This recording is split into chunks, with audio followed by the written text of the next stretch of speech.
If we really and genuinely care about improvement, growth, progress, learning in our lives on a steady, consistent basis, and if we really also are to improve, enhance ourselves, and elevate our talent, character, personality, and other virtues to the next level, and also if we are to cultivate and grow other new, very powerful virtues, qualities, habits, talents into ourselves regularly from time to time on the basis of experiences, struggles, rejections, betrayals, backstabbings, etc., then we also had to be very content and satisfied to be taught, understood, and interpreted as fools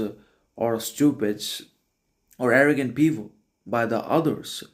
by the majorities, because the majorities themselves persist in and dwell in their own self sustaining wars, in their basically insurmountable and unbearable false sense of pride, arrogance,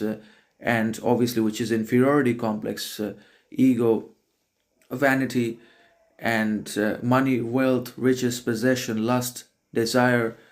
hostility, enmity, envy, which they've always had towards each other in the society, and particularly for the man of groundedness, authenticity, gratitude, humility, honesty. They are jealous and insulting and disrespectful towards the grounded, authentic kind of man. But if we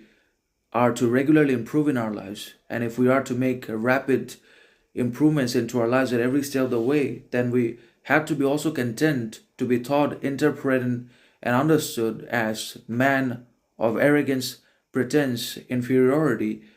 vanity, pride, and ego in our lives, when we are not, when we're quite the opposite. We are modest, moderate, and disciplined,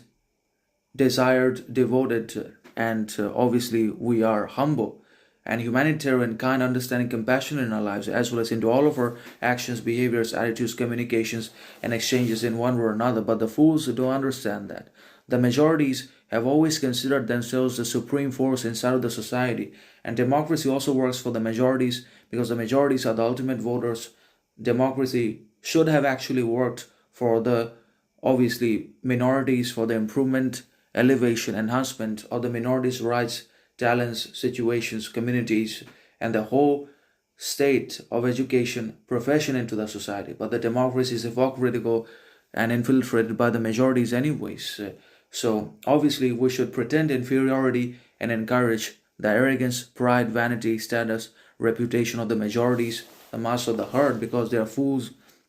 anyways, because they persist in vanity, pride, and ultimately they lose everything because that is